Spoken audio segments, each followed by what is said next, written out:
साथियों पुनः उपस्थित हैं आज नए टॉपिक के साथ। जो सार संग्रह चल रहा है 25,000 प्लस क्वेश्चन का, उसमें आज हम हैं भारत के भूगोल टॉपिक से। सप्ताह में हर दिन टॉपिक चेंज करके दिया जाता रहेगा, जो परीक्षा में बेहद ही मददगार साबित होगा।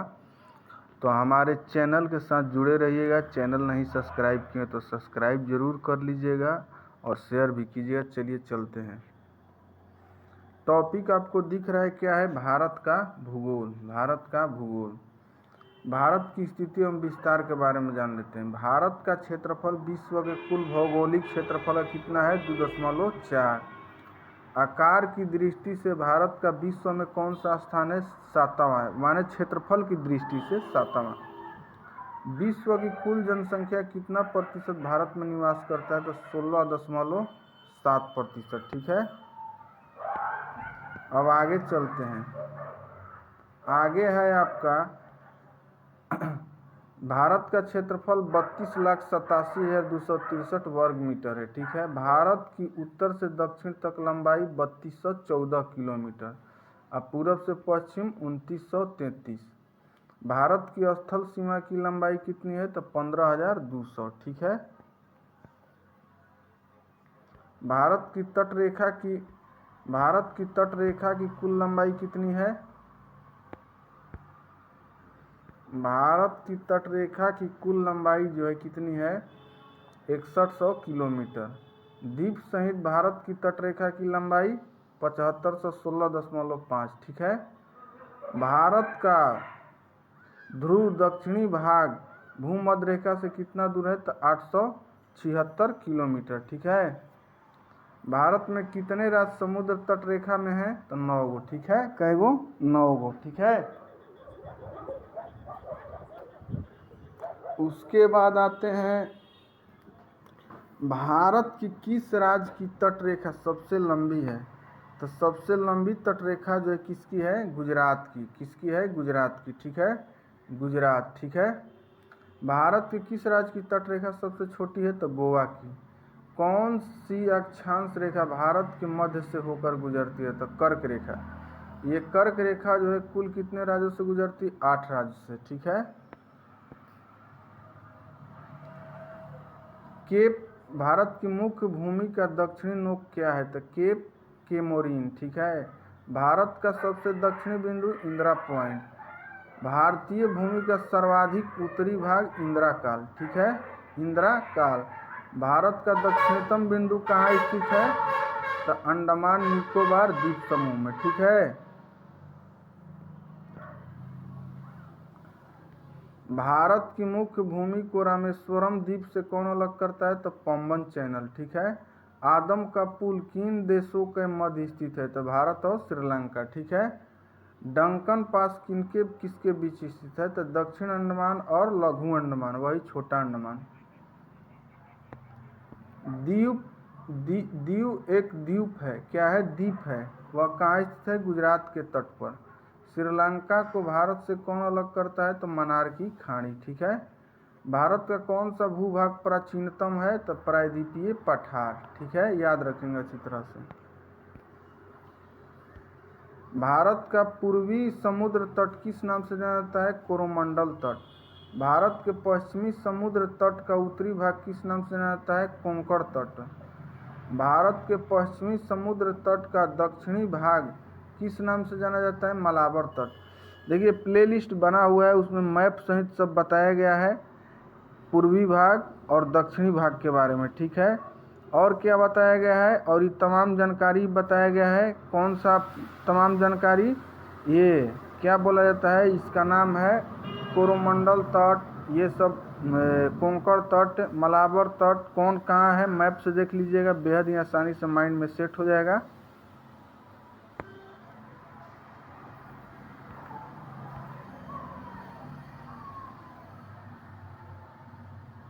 चलिए यहाँ प्रश्न है, निम्नांकित नगरों में से कौन कर्क रेखा से निकटतम दूरी पर स्थित है?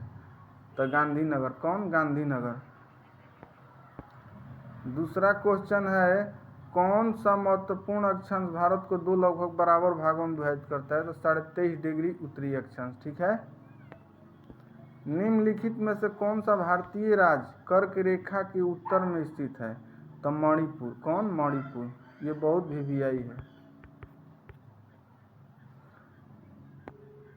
गुजरात के सबसे पश्चिमी गांव और अरुणाचल प्रदेश के सबसे पूर्वी छोर पर स्थित बालांग के समय में कितने घंटे का अंतराल है? तो 2 घंटा। यदि भारतीय मानक समय के अनुसार पूरब के 10 बजे हैं तो 92 डिग्री पूर्वी देशांतर पर शिलोंग का स्थानीय मान क्या होगा? तो 10:38। ठीक है। निम्न में से किस राज्य की सीमा बांग्लादेश से नहीं लगती है? तो मणिपुर। लक्षद्वीप समूह के द्वीपों की उत्पत्ति किस प्रकार से हुई है? परवाल से। न्यूमुर द्वीप कहाँ स्थित है? बंगाल की खाड़ी। लक्षद्वीप समूह कहाँ स्थित है? अरब सागर में। लक्षद्वीप समूह में कुल कितने द्वीप हैं? तो 36। भारत का अक्षांशीय व देशांतरीय विस्तार कितना है? तो 8 डिग्री 4 मिनट उत्तरी अक्षांश से 37 डिग्री 6 मिनट उत्तरी अक्षांश। ठीक है। 68 डिग्री 7 मिनट पूर्वी देशांतर से 97 डिग्री 25 मिनट पूर्वी देशांतर। इसको आप अच्छी तरह से याद रखेंगे। ठीक है।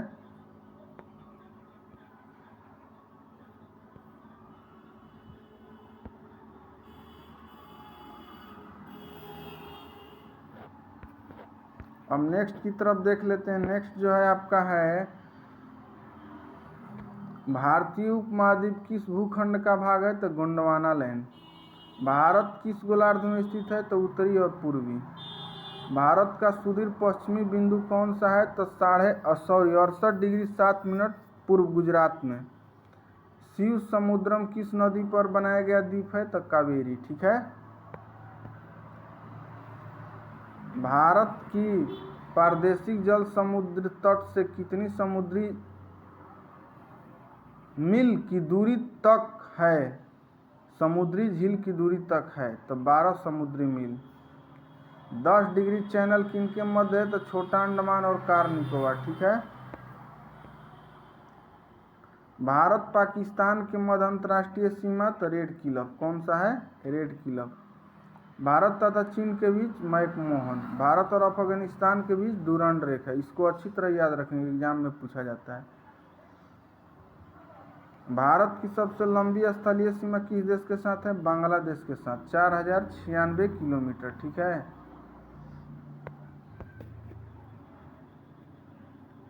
भारत की सबसे छोटी स्थलीय सीमा अफगानिस्तान 106 किलोमीटर। 106।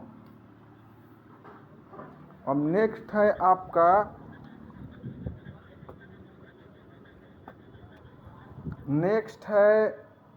भारत के किस राज्य में थार मरुभूमि स्थित है? तो ये सभी लोग जानते हैं, राजस्थान में।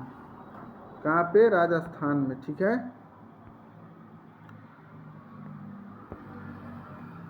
भारत का मानक समय कितने डिग्री देशांतर पर आधारित है? तो 82 डिग्री 36 मिनट पूर्वी देशांतर। भारत के कुल भूभाग का कितने प्रतिशत पर्वतीय है? तो 11%। भारत के कुल भूभाग का कितने प्रतिशत मैदानी है? तो 43%।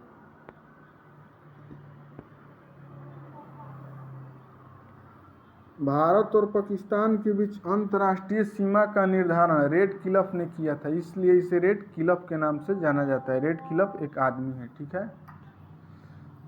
भारत और चीन के बीच अंतर्राष्ट्रीय सीमा मैकमोहन किए थी, इसलिए मैकमोहन के नाम से आता है। अफगानिस्तान, भारत और अफगानिस्तान के बीच डुरंड नामक आदमी की थी, इसलिए डुरंड के नाम से जाना जाता है।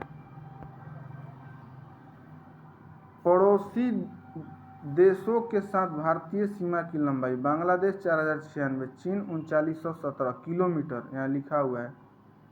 पाकिस्तान 3310, नेपाल 1752, म्यांमार 1458, भूटान 587, अफगानिस्तान अब घट गया है, 80 हो गया है। ठीक है। ऐसे पुराना डाटा के अनुसार 106 है, लेकिन अब घट गया है, 80 हो गया है।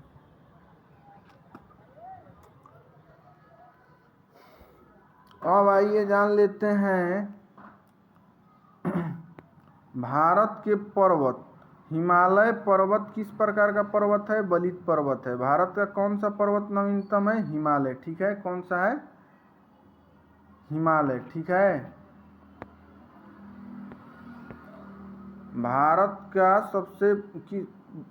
सबसे नवीनतम पर्वत हिमालय, याद रखेंगे। हिमालय पर्वत किस प्रकार का है? वलित है, रिंग जैसा, अंगूठी जैसा।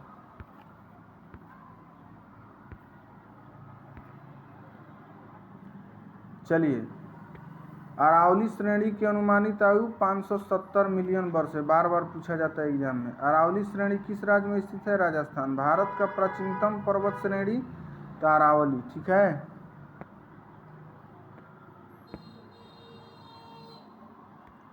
भारत का सबसे ऊंचा पर्वत शिखर कंचनजंगा, सिक्किम।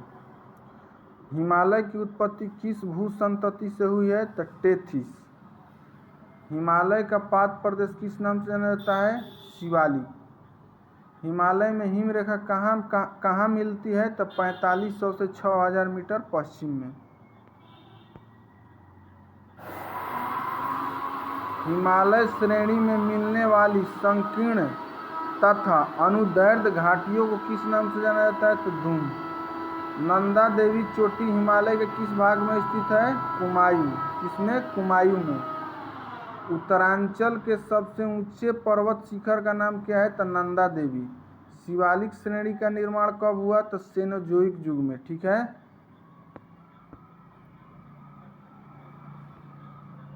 अरावली भारत की सबसे प्राचीन पर्वत श्रेणी अरावली 570 मिलियन पूर्व हुआ था। भारत में सबसे प्राचीन वलित पर्वतमाला कौन सी है? तो अरावली। अरावली पर्वत की सर्वोच्च शिखर का नाम गुरु शिखर, जिसकी लंबाई 1722 मीटर है। पश्चिमी घाटी क्या है? एक भ्रंश कगार है।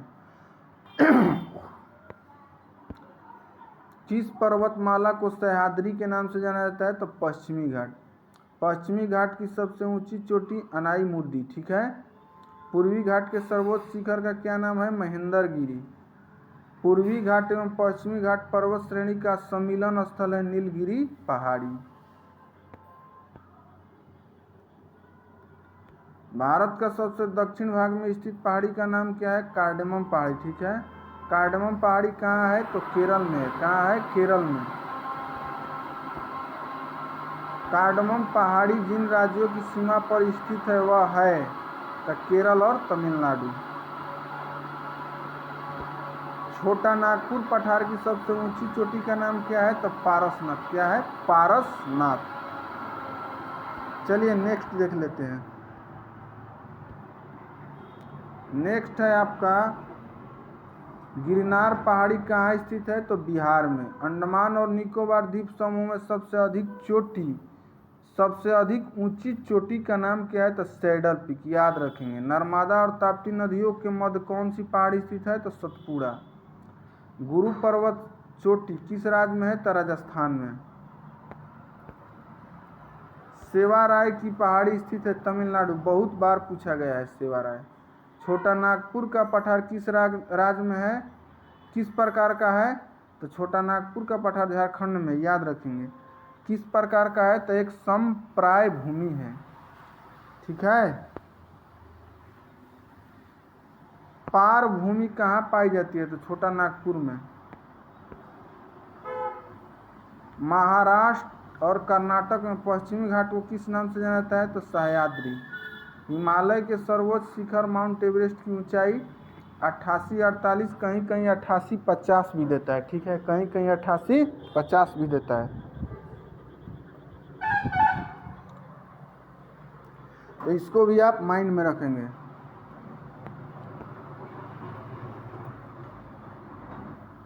कोडाई कैनाल किस पर्वत श्रृंखला पर स्थित है? तो पालनी। सबरीमाला किस राज्य में स्थित है? केरल में। भारत के उत्तरी सीमा पर कौन सा पर्वत है? हिमालय। किस पर्वत को सागर माथा चोमोलुंगमा के नाम से जाता है? तो माउंट एवरेस्ट। भारत के उत्तर पश्चिम में कौन सा पर्वत शिखर स्थित है? तो अरावली, ठीक है। अब इधर आते हैं आपका रोहतांग दारा किस राज्य में? हिमाचल प्रदेश। थांगला दारा जो है लद्दाख जम्मू कश्मीर। जम्मू को श्रीनगर से कौन सा दारा जोड़ता है? तो पीर पंजाल। लिपू लेखा दारा स्थित है उत्तरांचल में, ठीक है, यानी उत्तराखंड में। निम्नलिखित में से कौन सुमेलित नहीं है? तो यहाँ ए सुमेलित नहीं है। नाथुला सिक्किम में, ठीक है। लिपुलेख उत्तराखंड, रोहतांग हिमाचल प्रदेश, पालघाट केरल। मानादारा उत्तराखंड में है। हिमालय में हिम रेखा के बीच में स्थित है, 4300 से 6000 मीटर पूर्व में। हिमालय के हिम नदों के पिघलने की गति सबसे अधिक है। अब यहाँ एक क्वेश्चन है, चौराबाड़ी ग्लेशियर स्थित है तो केदारनाथ मंदिर के उत्तर में, बहुत इंपॉर्टेंट है। कहाँ है? केदारनाथ के उत्तर में, VVI। मिलान हिमनद किस क्षेत्र में स्थित है? तो मिलान हिमनद जो है कुमायूं प्रक्षेत्र में है। जेगू ग्लेशियर, जेगू कहाँ स्थित है? सिक्किम नेपाल सीमा पर। रीमो, पुनमा और रूपल, रीमो, पुनमा, रूपल ग्लेशियर कहाँ है? कश्मीर में, याद रखेंगे, बहुत इंपॉर्टेंट है, ठीक है। चलिए अब है आपका भारत की नदियाँ। क्या है? भारत की नदियाँ। भारत की नदियों के बारे में कुछ जान लेते हैं। उत्तर भारत की नदियाँ, हिमालय तथा हिमालय के परे क्षेत्र से निकलने वाली नदियों को 3 नदी तंत्रों में विभाजित किया गया है। सिंधु, गंगा, ब्रह्मपुत्र नदी तंत्र, ठीक है।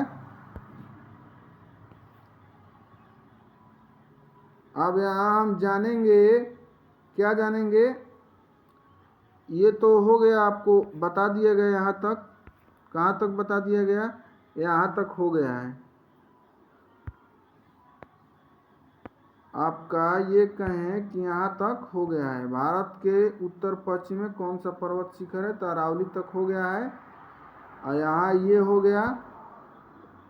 अब आपको हम नदी चल रहे थे, क्या चल रहे थे? भारत की नदियाँ, ठीक है। भारत की नदियाँ, ठीक है। तो भारत की नदी तंत्र को 3 भागों में विभाजित किया गया है, सिंधु, गंगा और ब्रह्मपुत्र, ठीक है। तो हम यहाँ से चलते हैं सिंधु से।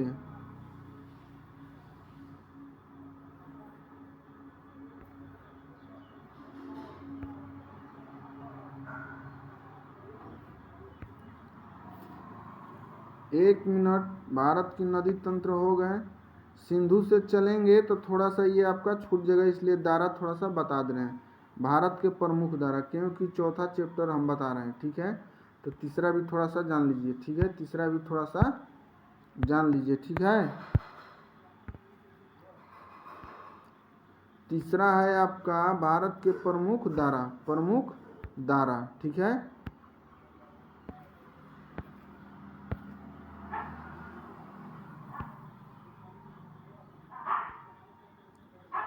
ये है आपका जोजिला धारा। किस राज्य में? जोजिला धारा जो है किस राज्य में है? तो ये जम्मू कश्मीर में है। जोजिला धारा किसको किसको जोड़ता है? तो श्रीनगर और लेह को। नाथुला और जयलेपला धारा किस राज्य में है? सिक्किम में। तुजू धारा भारत को किससे जोड़ता है? म्यांमार को। पीपली घाट धारा किस पर्वतीय भाग में स्थित है? तो अरावली में, याद रखेंगे। पाल घाट धारा किन 2 राज्यों को जोड़ता है? तमिलनाडु और केरल। खैबर धारा कहाँ स्थित है? पाकिस्तानी। बार बार एग्जाम में पूछा जाता है, इसलिए आप इसको अच्छी तरह माइंड में याद रखेंगे। खैबर धारा किन देशों को जोड़ता है? तो पाकिस्तान और अफगानिस्तान। चलिए नेक्स्ट है आपका, क्या है नेक्स्ट? शिपकिला, बड़ा लाचा, पाचला धारा किस राज्य में? हिमाचल प्रदेश में। बुर्जिल धारा जम्मू कश्मीर। नाथुला धारा भारत और चीन को जोड़ता है, ठीक है। शिपकिला धारा किस नदी घाटी में पड़ता है? तो सतलज नदी घाटी। अब हम आते हैं, जवाहर सुरंग का नाम किस दर्रे को दिया गया है? तो बनिहाल धारा का नाम है जवाहर सुरंग। नासिक और मुंबई को कौन सा धारा जोड़ता है? तो थाल घाट। थाल घाट, पाल घाट, भोर घाट दर्रे किस पर्वतमाला में स्थित है? तो पश्चिमी घाट में, ठीक है। आर्यों ने किस दर्रे से होकर भारत प्रवेश किया था? तो खैबर धारा। बोमडीला धारा किस राज्य में? अरुणाचल प्रदेश। आफिला धारा काराकोरम श्रेणी में स्थित है। आफिला धारा किन देशों को जोड़ता है? तो भारत, चीन। चांगला धारा किस किस को जोड़ता है? तो लद्दाख, तिब्बत। दिहांग दारा किस राज्य में है? अरुणाचल प्रदेश। उम्मीद करते हैं इतना समझ में आ गया होगा। तो मैंने आपको नदी तंत्र अब बता रहा था, ठीक है। तो नदी तंत्र में अब सिंधु में चलेंगे, ठीक है, सिंधु में, ठीक है, किसमें? सिंधु में। सिंधु नदी कहाँ से निकलती है? तो बोखर चू हिमनद कैलाश पर्वत श्रेणी तिब्बत से। सिंधु नदी कुल लंबाई 2880। सिंधु नदी की भारत में लंबाई 709 किलोमीटर, ठीक है। झेलम, चेनाब, रावी, ब्यास तथा सतलज किस नदी की सहायक नदी है? तो सिंधु नदी के, ठीक है। सिंधु नदी को तिब्बत में किस नाम से जाना जाता है? सिंगी खम्बन या लायंस माउथ, ठीक है, या लायंस माउथ। सिंधु नदी द्वारा निर्मित सबसे गहरे महाखंड का नाम क्या है? तो गिलगित, ठीक है, गिलगित 5200 मीटर। झेलम नदी का उद्गम स्थल कहाँ है? बैरी नाग झील, जम्मू कश्मीर। कश्मीर का सबसे महत्वपूर्ण नदी झेलम। चेनाब नदी को हिमाचल प्रदेश में किस नाम से जाना जाता है? तो चंद्रभागा। रावी नदी कहाँ से निकलती है? तो रोहतांग दर्रे के पास ले। रावी नदी को किन अन्य नाम से जाना जाता है? तो पुरुषणी या इरावती। ब्यास नदी कहाँ से निकलती है? ब्यास कुंड। ब्यास नदी को किन अन्य नाम से जाना जाता है? बिपाशा या आर्गिकिया, ठीक है। सतलज नदी कहाँ से निकलती है? तो राकस ताल झील। सतलज नदी की भारत में कुल लंबाई कितनी है? तो 1050। घाघरा नदी कहाँ से निकलती है? शिवालिक के पाद मालवा पंख से। घाघरा नदी को किस अन्य नाम से जाना जाता है? पौराणिक सरस्वती। पौराणिक सरस्वती, याद रखेंगे इसको अच्छी तरह से।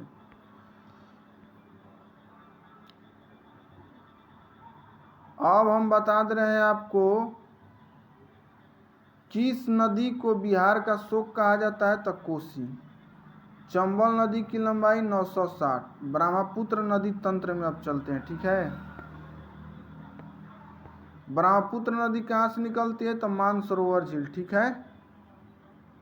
ब्रह्मपुत्र को तिब्बत में किस नाम से जाना जाता है? तो सांगपो। क्या? सांगपो। एशिया का सबसे बड़ा नदी द्वीप माजौली या माजुली किस नदी में है? ब्रह्मपुत्र नदी में, ठीक है। अब आपका अगला नेक्स्ट टॉपिक रहेगा प्रायद्वीपीय भारत की नदी, उसके बाद गंगा नदी तंत्र, ठीक है। ये बहुत ही इंपॉर्टेंट है, तो इसको नेक्स्ट वीडियो में कवर करेंगे। तब तक के लिए मिलते हैं नेक्स्ट वीडियो में। धन्यवाद। वीडियो अच्छा लगे तो चैनल को ज़रूर सब्सक्राइब और लाइक कीजिएगा और कमेंट भी कीजिएगा।